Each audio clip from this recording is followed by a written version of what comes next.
Hey guys, Rick Stone here from Stoney Acres Gardening. How are you? Welcome to our channel. Hey, I have a big announcement today, and so I just wanted to jump on live and talk to you guys for a minute about a fun challenge that we have coming up in the month of April that I wanted to maybe see if you guys wanted to get signed up for the wait list. So as we kind of go through here, I'm going to talk for just a couple of minutes, and then if you guys have any garden related questions or something, I'm here. We could do those as well. So let's go ahead and get started. I just wanted to tell you about this challenge that we have coming up. One of the struggles when I was a new gardener that I sometimes had was getting out and actually getting my garden planted. And sometimes I still even have struggles with that now, getting out on time and getting things done. And so about 4 years ago, we created this challenge. It's called the Get Your Garden Planted Challenge. And it's just a fun opportunity for us to get together with a group of gardeners and kind of go through, and I'm going to teach you a few things, but the whole point of this challenge is to, learn a little bit, but also to get your tail in gear, to get you inspired, to get out there, put a little pressure, a little peer pressure on you so that you get out and get your garden planted at a decent time this year. And we're not, talking about June or July and wondering what we can plant. So this challenge is a fun challenge. Like I say, we've done it for about 3 or 4 years now, and had just amazing fun groups. One year we had 375 people that participated, and so we like to, at the beginning of this challenge, as we're getting ready to start promoting it, we like to ask people to join the wait list. And so we want to make sure that we have a good idea of how many people are going to be there, because the number of team members it takes for me to run a challenge with 100 people is way different than it is with 375 people. So if you would, we've got a link down in the description of this video that you can click on, where you can go actually sign up for the wait list. There's no commitment right now or anything. It just gives me an idea of how many people are interested in joining.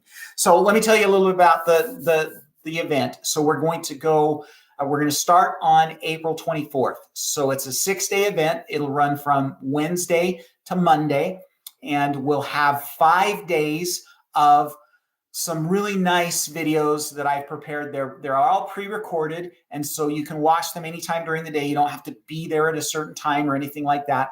They're pre-recorded, about a half hour's worth of videos every day, so it doesn't take a lot of time.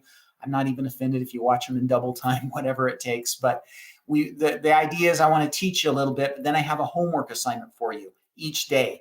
Nothing super hard, just something that you need to get out and get doing, whether it's order your seeds, put some compost in your garden, different things that you need to be doing to make sure that we're ready to get planted. The idea being that on day 6, you're actually out in the garden and planting your garden. So we'll do those 5 days of pre-recorded videos. Then on day 6, which is a Monday, we do some live Q&A events, but we do them live on Zoom so that you guys have a little more personal experience. It's not just here in the YouTube side of things, but instead it's on a Zoom call so that you guys can actually interact with me and ask me some questions. So we'll have a prize drawing. There's a workbook that goes along with it. It's just a really fun event. So cost this year is only $19. We've been able to keep the cost really inexpensive. It's under 20 bucks.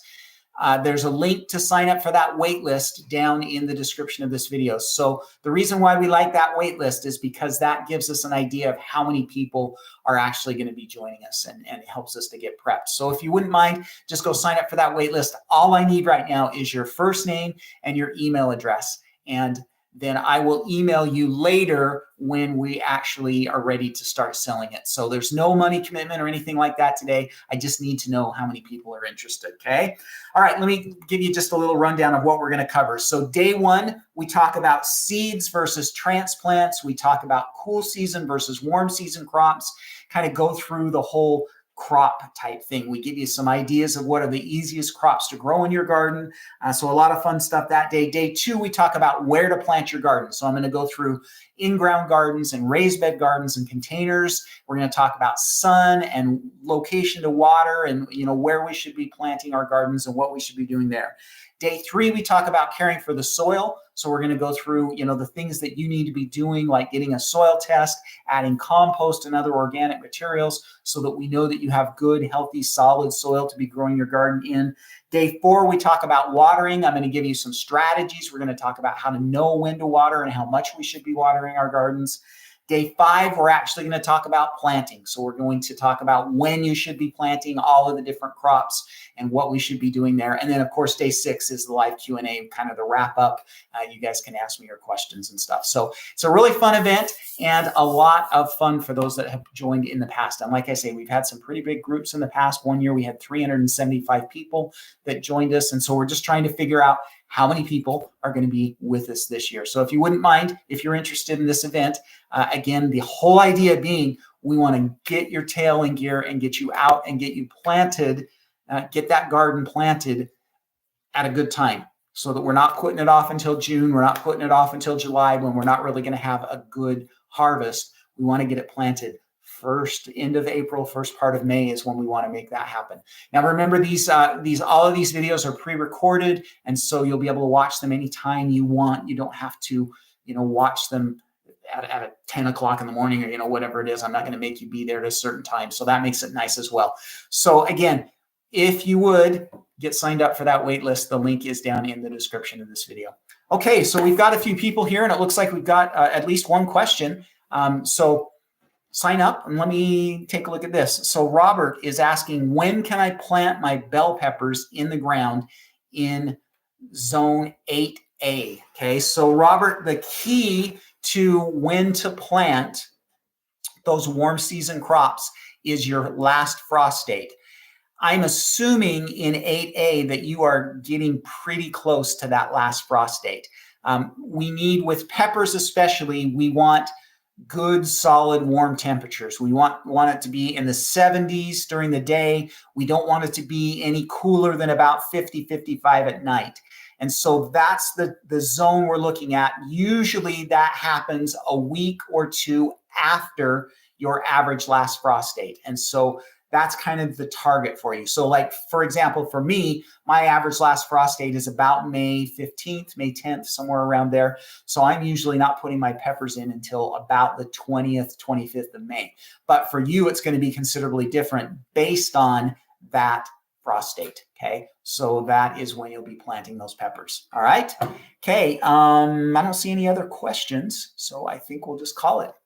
Just wanted to make sure that you guys all knew that we had this challenge coming up and would love. Oh, look, Angie's got another question here. I have a set of 90 onions pre-packaged. Some I'm growing this year. Will the remainder be good for next year? No, they won't. Angie, they don't last. They don't last from year to year. So I'm assuming we're talking about the onion sets. Even if it's onion starts, neither one of those will last more than a year. So you do need to get them all planted this year. If you don't really have the space, Angie, for 90 full-size plants, one thing that you could do is just take a little patch. So maybe just like a 1-by-1 square. You could take that square and just poke those sets, the extra ones that you're not going to use, poke them in the ground. You want to go extra deep. So instead of just like the 1 to 2 inches, go more like 3 to 4 inches deep in the ground and let those grow. And you can use them. They're not like bunching onions, but they will work just like a green onion. So if you plant them really deep like that, it makes them stretch long. And you could plant 30 or more in a little 1 foot square. And that would be a way to use up the rest of those. And they would be ready for you a lot sooner. You'd be able to use them as green onions a lot sooner than you would, your full-size onions anyway. So if you've only got room for 50 of your onions, then just go ahead and use those other ones up, bury them deep. And that's a great way to do that. Okay. All right. Okay. Make sure that you guys get signed up for the wait list. Love to have you join us. Again, no commitment right now, other than I just need your name and your email address, letting me know that you're interested in joining the challenge. So click on the link down below. And we do have a new video coming out tomorrow. We're going to be talking about cold frames and the uses for cold frames in the spring. So it's a fun video. So look forward to that as well. Okay. Thanks, guys. Appreciate you being here. Happy gardening. See you later.